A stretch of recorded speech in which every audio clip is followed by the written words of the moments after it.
우리 하나님의 말씀은 요한계시록 9장 7장 9절에서 7절입니다.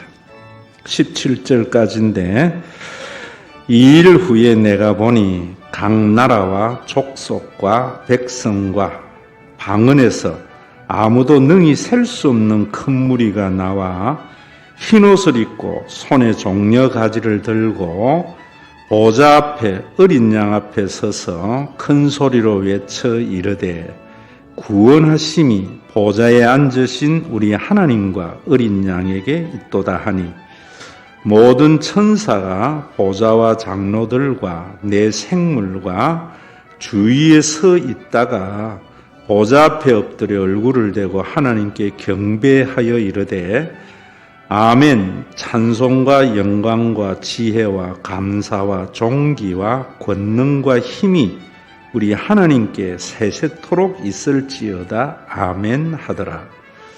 장로 중 하나가 응답하여 나에게 이르되 이 흰옷 입은 자들이 누구며 또 어디서 왔느냐? 내가 말하기를 내 주여 당신이 아시나이다 하니 그가 나에게 이르되 이는 큰 환난에서 나오는 자들인데 어린 양의 피에 그 옷을 씻어 희게 하였느니라. 그러므로 그들이 하나님의 보좌 앞에 있고 또 성전에서 밤낮 하나님을 섬김에 보좌에 앉으시니가 그들의 위에 장막을 치시리니 그들이 다시는 줄이지도 아니하며 목마르지도 아니하고 해나 아무 뜨거운 기운에 상하지도 아니하리니 이는 보좌 가운데에 계신 어린 양이 그들의 목자가 되사 생명수 샘으로 인도하시고 하나님께서 그들의 눈에서 모든 눈물을 씻어 주실 것임이라. 아멘. 요즘 저는 뉴스를 잘 안 보는데 한 번씩 들려지고 보여집니다. 보면 어떤 생각이 드는가 하면은 이 사람들이 오늘 하루 살고 말란가 이런 생각이 저에게는 듭니다. 잘하고 못하고의 판단에 있어서 떠나서 대표적인 사람들이 윤은한인 것 같습니다. 윤은한 몰라요? 윤 대통령과 원희룡 장관과 한동훈 같아. 뭐나웃기는 이분들이 기독교인이 아니었으면 하는데 기독교인일 확률이 참 높은 것 같아요. 그들만이 아니고 오늘 우리 한국교회도 제가 이래 보면은 교인들이 오늘 하루만 살 것 같이 믿는 사람들이 너무 많습니다. 예전에는 그래 살지 않았거든요. 예전에는 오늘 하루만 사는 것이 아니라 영원히 살 것을 알고 믿었다고요. 여러분 몇 년이 지나면은 조자량 헝칼 휘두르듯이 휘두르는 그 권력이 내 손에 떠날 날이 있습니다. 여러분들의 인생에도 마찬가지입니다. 언젠가는 우리가 코에서 호흡이 끝날 날이 있거든요. 그래서 모세가 그런 이야기를 하는 겁니다. 왜 모세가 올바른 구원의 삶을 살았는가 하면은 인생이 70이요 건강하면 80이라 그랬습니다. 모세 시대입니다. 모세는 120세까지 살았는데요. 그러면서 하는 이야기가 뭔가 하면은 밤의 한 경점에 지나지 않는다. 영혼의 시간에서 보니까 우리 인생이 밤의 한 경점에 지나지 않는 걸 본 거예요.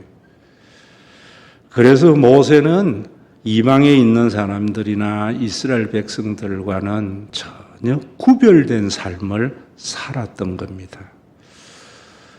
저는 우리 한국에 있는 교인들이 옛날에는 모세와 같은 사람이 많았습니다. 한마디로 이야기하면은 오늘 하루만 살 것 같이 살지 않았어요. 그래서 천국이 있음을 믿고 영원히 사는 그 천국을 바라보았기 때문에 이 세상에 있는 삶은 여러분들에게 좀 자극이 가라고 하는 이야기지만 예전에는 그랬습니다. 저 사람 교회 다니더니만 맛이 좀 갔네. 이런 말 많이 들었습니다. 어떤 맛이 갔는가? 오늘 하루만 살 것 같은 사람들이 볼 때에는 정말 바보 같은 삶이거든요. 그런 삶을 제대로 살기 위해서는 절대로 구원을 진영으로 보면 안 됩니다.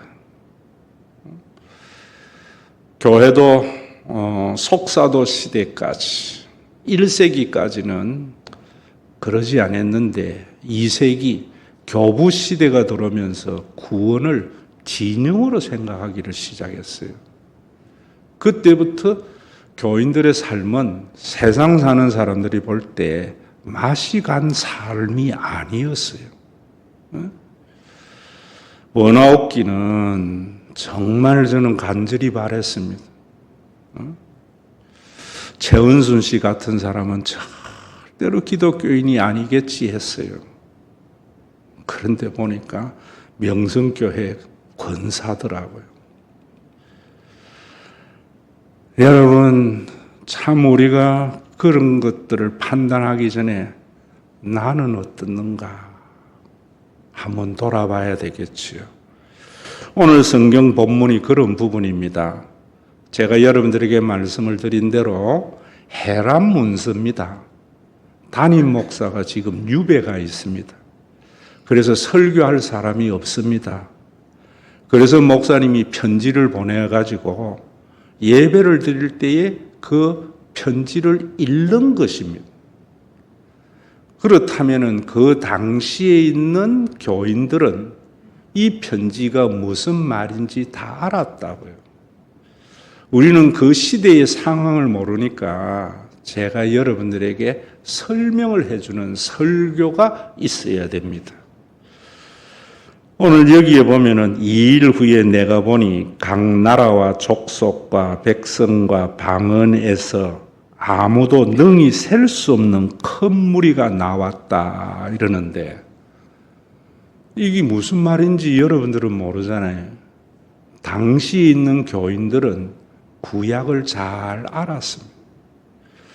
여러분들이 이 말을 읽으면서 구약의 어떤 부분이 떠오르지 않는다면은 성경 안 읽는 사람이지요. 성경을 읽어도 떠오르지 않는다면은 목사님이 필요한 겁니다. 이 부분이 뭐냐면은 하나님께서 아브라함을 부르셔서 하나님의 소유된 백성이 되겠지요. 그때 하나님이 뭐라는가 하면은 너에게 하늘의 별같이 많은 사람을 족속을 주겠다 이랬어요. 유대인만 준다는 말 안 했습니다. 모든 민족의 복의 근원이 되리라 그랬어요. 그래서 이 말씀이 그 말씀입니다. 너희들이 지금 소아시아에 있는 교회 교인들이 로마 황제를 큐리오스로 받지 아니하고 예수님을 큐리오스로 받으니까 그들 가운데 순교를 당하는 사람이 있었습니다. 그래서 세상의 눈으로 보니까 실패자거든요. 그래서 지금 요한이 뭐라는가 하면은 내가 천상에서 보니까 그들이 실패자가 아니고 승리자다라는 것을 말해주고 있는 겁니다. 초대교회에 그런 일들이 참 많았습니다. 소아시아에 있는 7 교인들도 순교 당하는 사람을 보면서 하나님이 큐리오스라면은 순교를 왜 시켜? 이래서 배교하고 타협을 했습니다. 데살로니가 전서에 잘 나와 있습니다. 여러분들이 휴거를 있는 부분이지요. 거기에 데살로니가 교회 교인들도 순교를 당하고 예수님의 재림의 전에 죽은 사람들은 구원에서 제외되는 게 아닌가, 이런 의문이 있는 그들에게 데살로니가서에서 말하고 있는 거거든요. 왜 그런 의문이 생기는가 하면은 예수 그리스도 안에 있는 구원이 이 땅에서 누리는 축복이라고 생각하기 때문입니다. 왜 순교자들을 실패자라고 보는가 하면은 예수 믿고 이 세상에서 영광을 얻는 것이 구원이라고 생각했기 때문이고, 데살로니가 교회 교인들도 그런 것입니다. 오늘 여러분, 우리 한국의 교인들이나 세상의 세계 교인들도 마찬가지인 것 같아요. 2세기 이후에는 전부 순교의 삶을 실패인 줄 알아요. 왜? 이 세상의 시각으로 보거든요. 밤의 한경점에 지나는 이 세상의 눈으로 보는 것이 아니고 영원한 세계 속에서 보면은 그건 승리라는 겁니다. 그래서 14만 4천 명은 일정한 숫자가 아니고 구약의 모든 성도들, 신약의 모든 성도들이다, 이 말입니다. 어디에 있는가? 아브라함에게 말하지 않았나는 거예요. 약속하지 않았나는 거예요. 유대교도 그 아브라함을 부르신 하나님의 말씀을 진영으로 바꾸었습니다. 우리 이스라엘 백성들만 구원받아. 이게 언제나 사탄이 교회에 하는 유혹입니다. 지금도 여러분들이 이단이 뭐냐면, 이단은 한마디로 구원을 진영으로 말하는 겁니다. 우리 신천지 교회 와야 구원받아. 이단만 그렇습니까? 기성교회는 기독교인만이 구원을 받아. 유일성은 그런 의미가 아닙니다, 여러분. 진영으로서 보면 안 됩니다. 오늘도 여러분들이 제가 뭐라고 했는가 하면, 여기에 수많은 사람들이 신약과 구약에 있는 성도들 중에 하나님께 속한 백성은 민수기를 보면서 12 곱하기 12 곱하기 1000을 이야기했잖아요. 영적인 전투를 하려고 하는 사람, 그 사람이 구원받은 거라는 거예요. 초대교회의 소아시아에 있는 7교회는 그 당시는 예수님을 큐리오스라는 전쟁하고 로마 황제가 큐리오스라는 전쟁하고의 싸움이라면은, 요즘은 무슨 싸움이냐? 제가 영적인 싸움 제대로 해야 된다고 했지요, 지난주에. 샤머니즘적으로 하니까 기독교인이 미신 믿는 사람하고 같다, 이랬습니다. 예수의 이름으로 명하노니 사탄아 물러가라는 둥. 영적인 싸움은 뭐라 그랬어요? 창세기 3장에 보면은 우리가 하나님 같이 되려고 하는 겁니다. 그 싸움을 우리가 해야 되는 겁니다. 우리가 하나님 같이 되려고 하는 것이 뭐냐면은 판단자라 그랬잖아요. 네? 여러분들이 이 싸움 해야만이 구원받은 자입니다. 교회 다니는 것만이 아니고, 나는 늘 판단자의 삶을 사는 것이 아닌가. 야고보서에서는 준행자가 되라는 겁니다. 판단자가 되면은 권위가 생깁니다. 교회에도 보면은 목사님이 늘 지적을 하면은요, 권위를 가지게 되어져요. 그냥 이해해주고 받아주면은 권위는 없는 것 같아요. 그럼 그게 참된 권위라는 것은 영혼의 세계 속에 보면 보입니다. 목사님 늘 그런가? 저는 저를 보니까 나도 10번 중에 1번 정도 준행자가 되더라고요.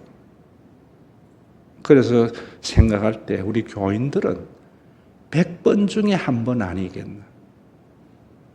100번 중에 한 번이라도 준행자가 되려고 하는 사람이 구원받은 자다. 이런 말입니다. 그런 사람은 이 시대의 순교자입니다. 이 시대의 순교가 그런 겁니다. 세상에 있는 사람들은 다 판단자가 되잖아요. 그리고 여러분, 두 번째로 지난주에 제가 우리는 소유자가 아니고 관리자가 돼야 된다고. 이 싸움을 날마다 해야 됩니다. 나도 늘 내 육신의 소욕에는 소유하고 싶습니다. 여러분들도 마찬가지잖아요. 집을 내 이름으로 하고 싶잖아요. 사는 게 내 집인데 그 싸움에 우리가 져버리잖아요. 그러니까 세상에 있는 사람들이 볼 때에 맛이 간 것 같이 안 보이는 겁니다. 옛날에는 교회 다니면은 소유하려고 하지 않고 관리자로 자기도 쓰고 함께 나누려고 그래 살았습니다.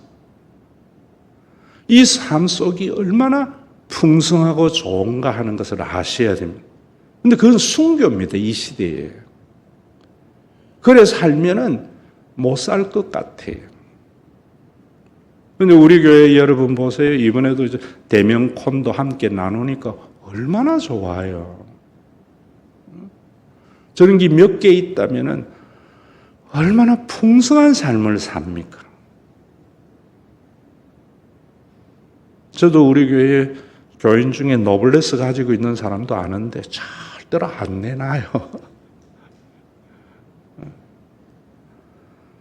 여러분, 어떤 교회가 돼야 되는가? 누가 천국 갈 것인가? 한마디로 여러분들에게 자극을 주기 위해서 하는 말인데 세상에 있는 사람의 눈으로 보면은 조금 맛이 간 사람이어야 됩니다. 칭찬이니까 하죠. 우리 문기옥 지사님 우리 교회 다니면서 맛이 조금 갔습니다.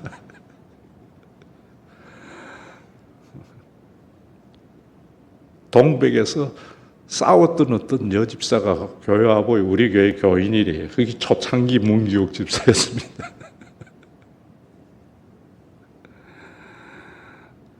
저 그 보람입니다.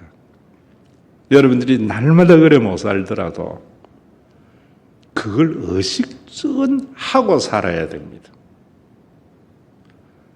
초대교회에 있는 교인들에게 지금 그 말하는 겁니다.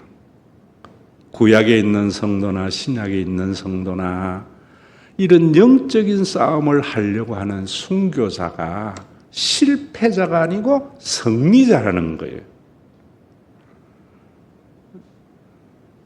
같이 동업하자 해가지고 감옥에 보내고 사문서 위조하고 은행 잔고 위조하고 그런 게 권사는 순교자가 아닙니다, 여러분. 왜 그런가? 미안하지만 죽은 교회 가서 죽은 설교 들어서 그렇습니다. 거기에 보면은 능히 셀 수 없는 큰 무리가 나와 흰 옷을 입고 손에 종려가지를 들고 보좌과 그 어린 양 앞에 서서 큰 소리를 외쳐 이르되 구원하심이 보좌에 앉으신 우리 하나님과 어린 양에게 있도다. 이 말씀도 여러분들이 찬양하잖아요. 구원하심이라고. 그거 하라고 있는 찬양 아닙니다. 이 말씀을 초대교회의 교인들이 읽을 때에는 떠오르는 말씀이 뭐냐면 마카비입니다. 마카비스의 인용입니다. 마카비스의 인용이라는 것을 알면 이 말이 무슨 말인지 알게 됩니다.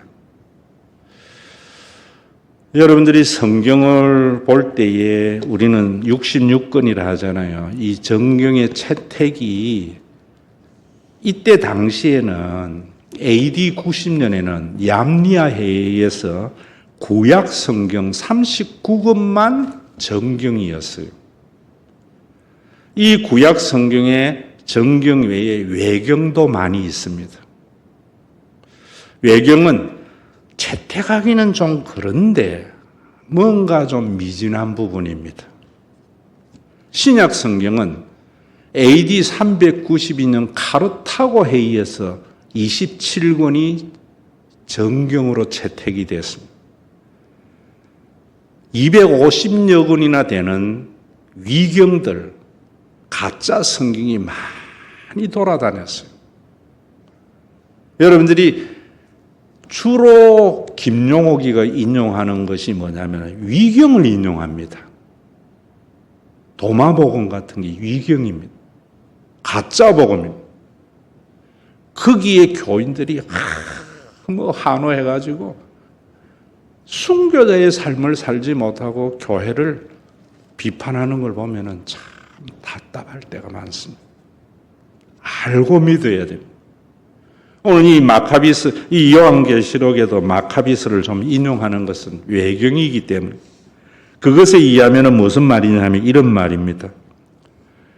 이스라엘이 예루살렘을 재탈환해서 승리의 축제의 모습을 그리고 있는 부분입니다. 그럼 이 말씀은 뭐냐면은 순교자가 실패자가 아니라는 겁니다. 이제 온전한 하나님의 나라가 이루어져서 그곳에서 어린 양의 혼인 잔치에 참여하고 있다는 겁니다. 이 눈으로 같이 판단하라는 겁니다. 그래서 순교가 겁이 나서 배교하지 말라는 겁니다. 여러분들에게 말하면은 여러분들이 관리자의 삶을 살려고 하고 준행자의 삶을 살려고 하면은 남들이 무시합니다. 목사가 권위가 없어집니다. 좀 여러분들이 이해되도록 제가 이야기할게요. 친구 목사들 중에 한 300명 이상 되면은 다 대면 콘도가 있습니다.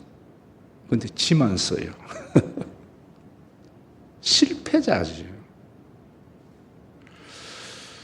얹혀서 놀러는 가지만은 천국에는 가치 없을 걸 생각이 들 때가 있습니다.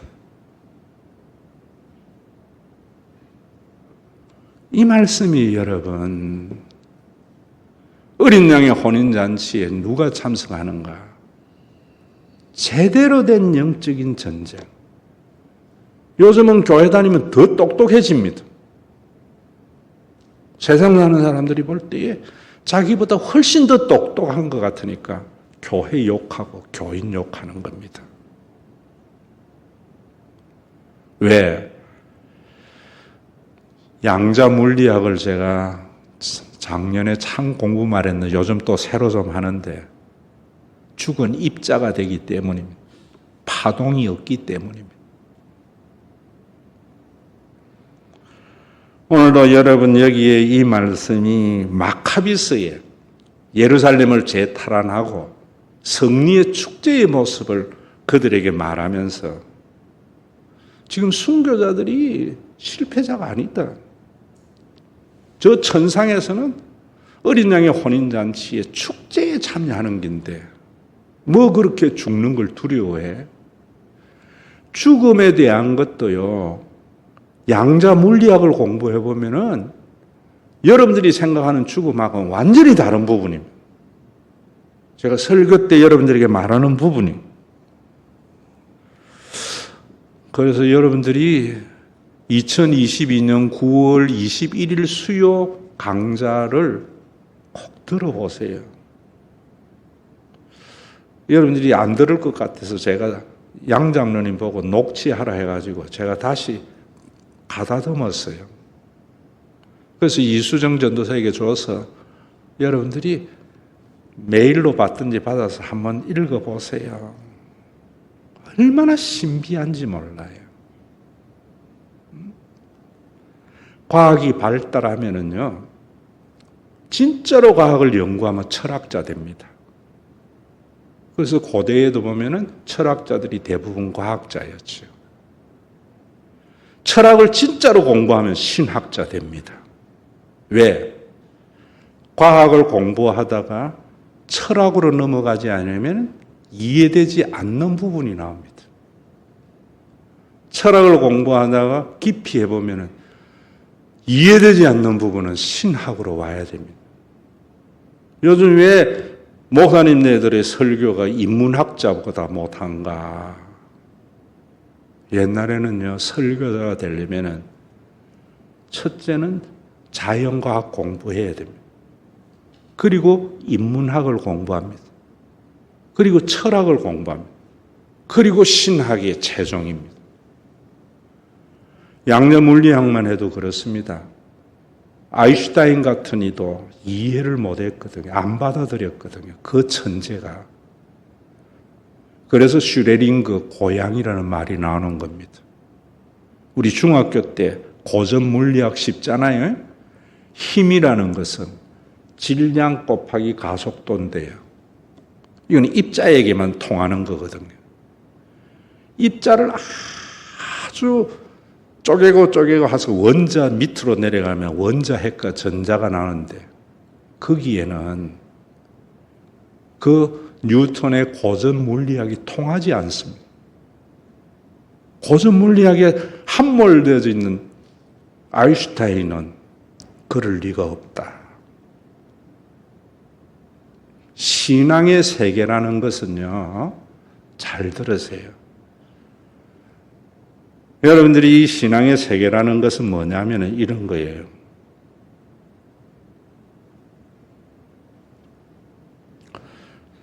과학적으로 이야기한다면 경험은 될 수 있습니다. 실험은 가능한 겁니다. 증명은 불가능한 겁니다. 슈레딩거 고양이 이야기하자면은 고양이를 상자 안에 놔두면은요, 그게 이제 양자 중첩이라는 게인데 그 고양이 안에 살아있는 것과 죽은 것이 동시에 있습니다. 이걸 여러분들이 지금 보면은 여러분들이 지금 사는데 여러분들에게는 살아있는 여러분들과 죽은 여러분들이 동시에 내 안에 존재하고 있어요. 죽음이라는 걸 알아야 돼요. 그런데 이 상자를 끄집어내버리면 그 고양이는 살아난 것이 되든지 죽은 것이 되든지 확정됩니다. 이게 어떻게 증명할 수 있겠어요? 참 신기하죠. 여러분들이 지금 제가 여러분들에게 설교할 때에 어렵다 하는 게 그런 거예요. 여러분들의 삶에는 살아있는 것과 죽은 것이 동시에 있어요, 사람들 속에. 그래서 가만히 보면 제가 앞에 여러분들에게 이야기했던 대로 영적인 싸움에서 관리자나 준행자가 되는 것은 생명의 삶이거든요. 판단자가 되는 것은 죽음의 삶이거든요. 이 동시에 있는데 이게 상자에서 끄집어내는 게 뭐냐면 죽음을 통과하고 나면은 천국이든지 지옥이든지 고정됩니다. 그 고정은 이 세상에 있는 삶에서 결정이 됩니다. 진영이 아닙니다. 그래서 오늘 맨 마지막에도 보면 미래형이 아닙니다. 거기에 보면 맨 마지막에 여러분 뭐라는가 하면은 보좌의 가운데에 계신 어린 양이 그들의 목자가 되사 생명수샘으로 인도하시고 하나님께서 그들의 눈에서 눈물을 씻어 주실 것임이라 미래형으로 되어 있는데 원래 성경은 미래 완료형입니다. 이미 결정되어 있습니다. 이 세상에 여러분들의 삶이 죽음을 통과하는 순간 천국인가 지옥인가 결정됩니다. 천국은 무엇인가? 모르니까 천국에 대해서 무조건 천국은 가야 되는 것이고 지옥은 가지 말아야 되는 것만 생각해요. 천국은 어떤 곳인가? 설명 안 해도 나를 믿어주는 사람만 있는 곳입니다. 얼마나 좋아요. 여러분들이 엄마에게 설명 안 해도 믿어주잖아요. 왜 그런가? 고린도전서에 이미 말하고 있어요. 우리가 이 땅에서는 부분적으로 아나 그때는 얼굴과 얼굴을 맞대어 알리라. 이번 알렉산더라고 하는 미국의 정신과 의사가 인사 체험을 하고 한 이야기도 동일해요. 자기가 천국에 가보니까 상대방이 아무 말을 안 하는데 100% 알겠더라는 거예요.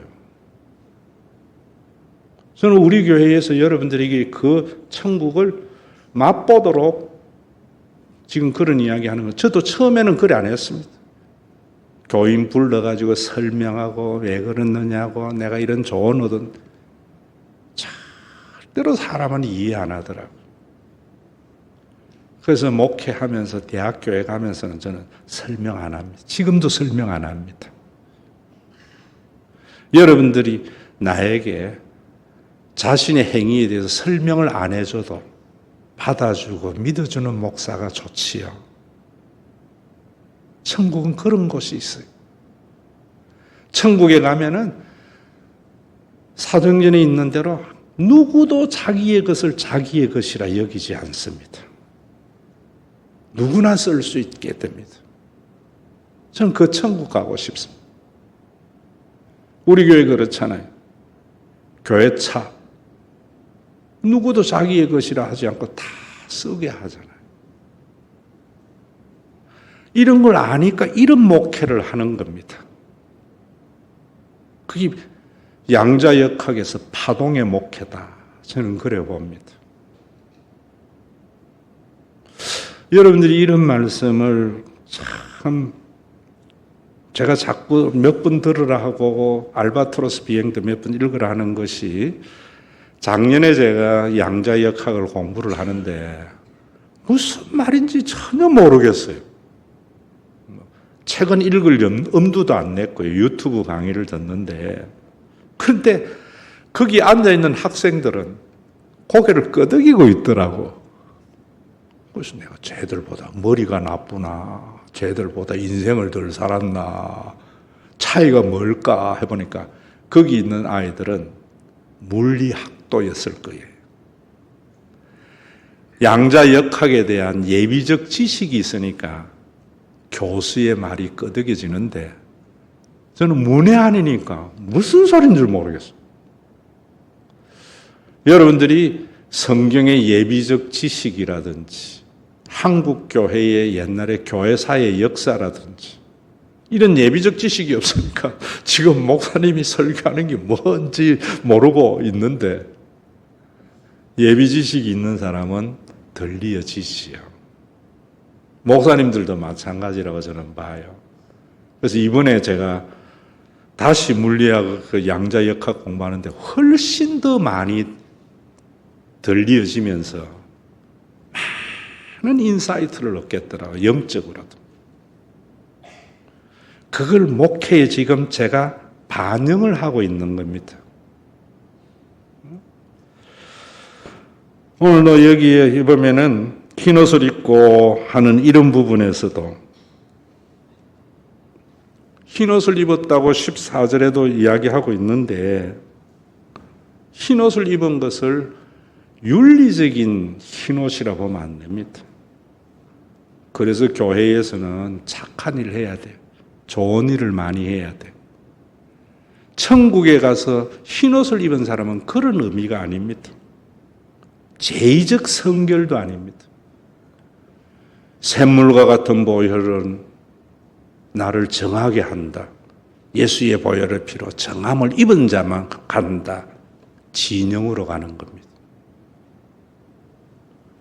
신분입니다. 신분.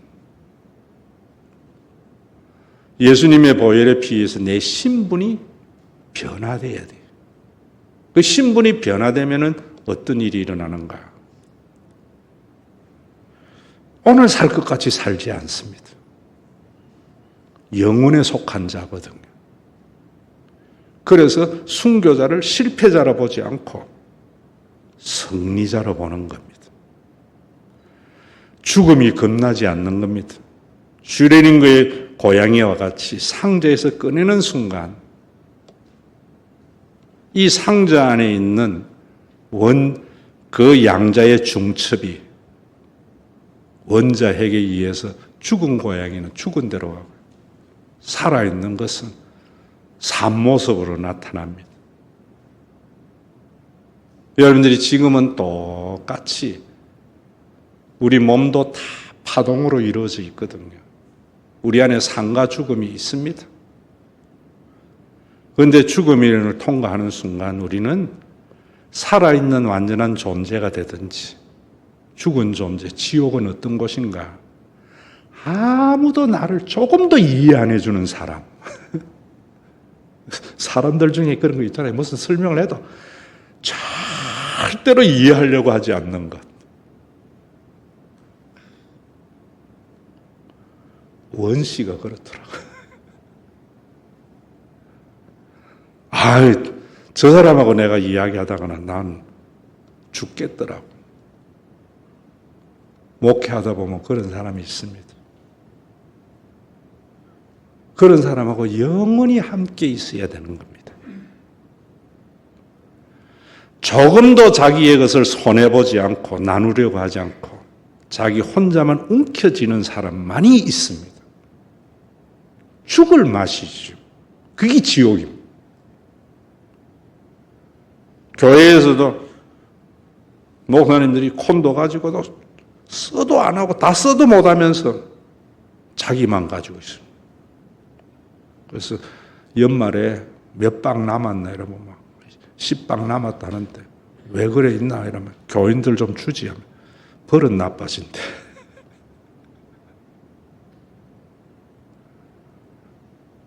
왜 그런가? 모르기 때문이죠. 양자 물리학에도 아인슈타인 같이 되면 안 됩니다. 죽음과 삶이 중첩되어져 있는 양자의 중첩은 분명히 실험하면은 존재하는데 왜 그런가 증명할 수는 없습니다. 우리 신앙이 그런 겁니다. 분명히 저 사람 보면은 거듭났느냐 안 하는데 증명할 길은 없습니다. 하나님의 역사도 그렇습니다. 하나님의 신묘막측한 역사를 가만히 들여다보면은 보입니다. 증명할 길이 없어요. 양자 물리학자가 그런 이야기 하더라고요. 참 사람들 이상하다고. 눈에 안 보이는 산소는 있다는 걸 믿으면서 신은 안 믿는데 신도 안 보이는데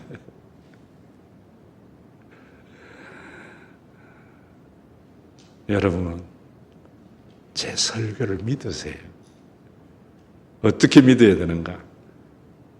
앞으로 좀 맛이 가세요. 너무 똑똑하지 마세요. 그래서 그러므로 13절에 말하고 있지 않습니까? 장로 중 하나가 응답하여 나에게 이르되 이 흰옷 입은 자들이 누구며 또 어디서 왔느냐? 한마디로 말하면은 누가 천국에 가느냐 이런 말입니다. 누가 천국에 가느냐? 진영으로 보면 안 됩니다. 그거는 2세기 이후의 교회에서 나타난 겁니다. 지금은 완전히 지배하고 있습니다.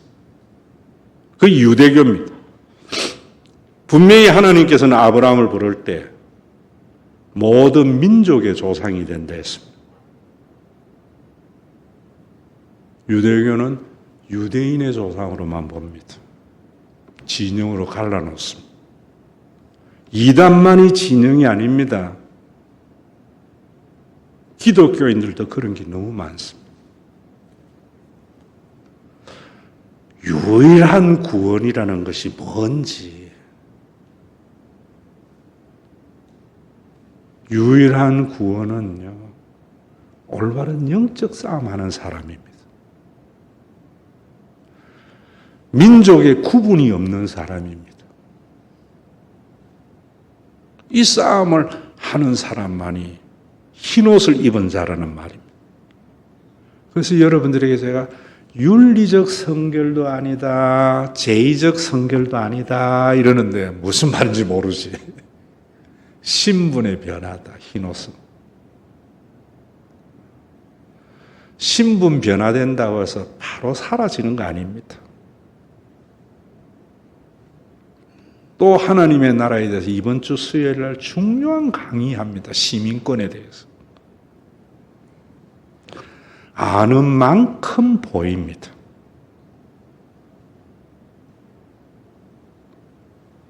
물리학을 아는 만큼 엄청난 세계가 보입니다. 신비하잖아요, 여러분. 세상의 모든 입자들은 여러분 후라시 비추면은 가다가 그 조금 넘어가면 안 보이잖아요. 레이저는 달까지 쏴지거든요. 지금 레이저로 쏘니까 우리 온 구글 사진이 다 나오잖아요. 그런 게 다 물리학이 있습니다. 파동이 다르기 때문에 곧 소멸되는데 동일한 파동을 가지는 순간 끝까지 갑니다. 지금은 우리의 몸이 파동이 다르기 때문에 언젠가는 소멸되지만 엔트로피가 일어나지만 죽음을 경험하고 나면은 한 가지 색깔만 가집니다. 참 신비해요, 여러분. 그래서 저는 천국을 여러분들보다는 더 사모합니다. 더 사모하니까 여러분들보다는 판단자보다 준행자가 0.1% 더 하고 있습니다. 소유자하고 관리자를 0.1% 더 하고 있습니다. 이 차이가 엄청납니다. 이 싸움을 좀 함께 해보자 라는 것이죠. 오늘도 여러분 여기에서 누가 있는가? 어린 양의 피에 그 옷을 씻어 희게 된 자. 윤리적인 의도 아니고요. 제의적인 것도 아닙니다. 성결이라는 것은. 신분의 변화입니다. 여러분들이 신분이 변화되고 나면은 참 많이 변화됩니다. 그래서 우리 교회에 지금 7월에 기도 제목 할 때에 예수를 믿는 것을 영적인 가족으로 받아들이는 것으로 그러고 나면요 참 많이 달라집니다. 똑같은 행위를 해도 내 아들이 하는 거하고 남이 하는 거하고는 판단에서 달라지지요. 그게 흰옷 입은 자입니다. 내 아들에게는 다 주고도 더 주고 싶은데 남에게는 준 것도 빼앗고 싶잖아요. 신분의 변화가 안 돼서 그런 겁니다. 내 아들은 모든 걸 이해하려고 하는데 남은 이해해줘야 할 것도 안 해주잖아요. 그게 우리 안에 동시에 있습니다. 이걸 바울은 오호라 나는 공고한 사람이로다. 이 사망의 몸에서 누가 나를 건져내랴 할 때에도 그 여러분 알고 나면 얼마나 하는 걸 알아요. 로마에서는요 사형제도가 굉장히 발달했습니다. 십자가 처형은 반역자에게 하는 거고요. 아주 못된 놈들에게는 시체하고 묶어서 무덤에 던져 놓습니다. 그럼 시체로부터 죽음의 기운이 산 사람의 호흡할 때마다 들어가서 썩어 문드러져 가서 죽는 겁니다. 바울은 신분이 거듭나고 나니까 내가 그 사형수와 같이 내 안에 시체와 산 것이 묶여 있구나. 탄식하고 있는 겁니다. 이 탄식에서부터 영적인 싸움이 시작이 되는 겁니다. 오늘도 여러분들이 다 잊어버려도 이거 잊지 마세요. 오늘 하루만 살 것 같이 살지 마세요. 영원의 시간이 있습니다. 분명히 실험할 수 있고 경험할 수 있는데 증명은 불가능합니다. 보이지 않는 산소는 믿으면서 보이지 않는 신이나 천국을 못 믿는 어리석음이 인간에게 있습니다. 오늘 우리 한국 교회의 교인들이 옛날에는 교회 다니면 맛이 가는 사람이 됐는데 너무 똑똑해졌습니다. 왜? 내일을 생각 안 하거든요.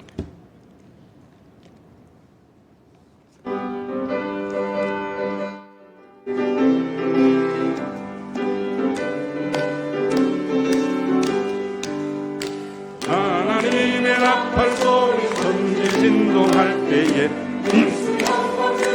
구름 타시고 천사들을 세계 만국 모든 곳에 보내어 구원받은 성도들을 모으리. 나팔 불 때 나의 이름, 나팔 불 때 나의 이름, 나팔 불 때 나의 이름, 부를 때에 잔치 참여하겠네. 무덤 속에 잠자는 자 그때 다시 일어나 영화로운 부활 승리 얻으리.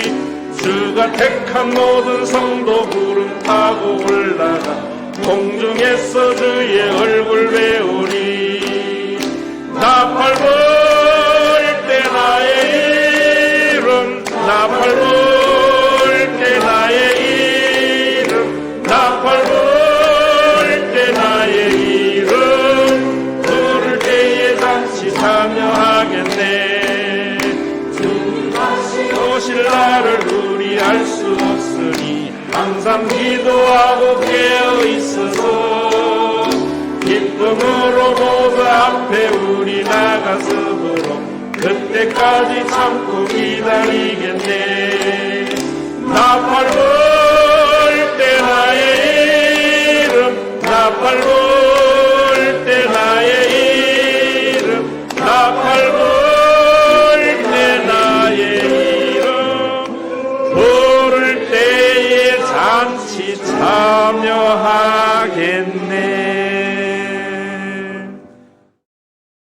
우리 주 예수 그리스도의 은혜와 아버지 하나님의 사랑하심과 성령님의 감동하심이 내 것이라 주장하지 아니하고 관리자의 삶을 살기를 원하고 판단자가 아니라 준행자의 영적인 싸움을 하는 믿음의 권속들과 이들의 보급 기지로 도피성으로 준 신과 회복 있는 교회 위에 우리 코의 마지막 호흡이 사라지는 그날, 주님의 재림의 그날까지 함께 있을지어다.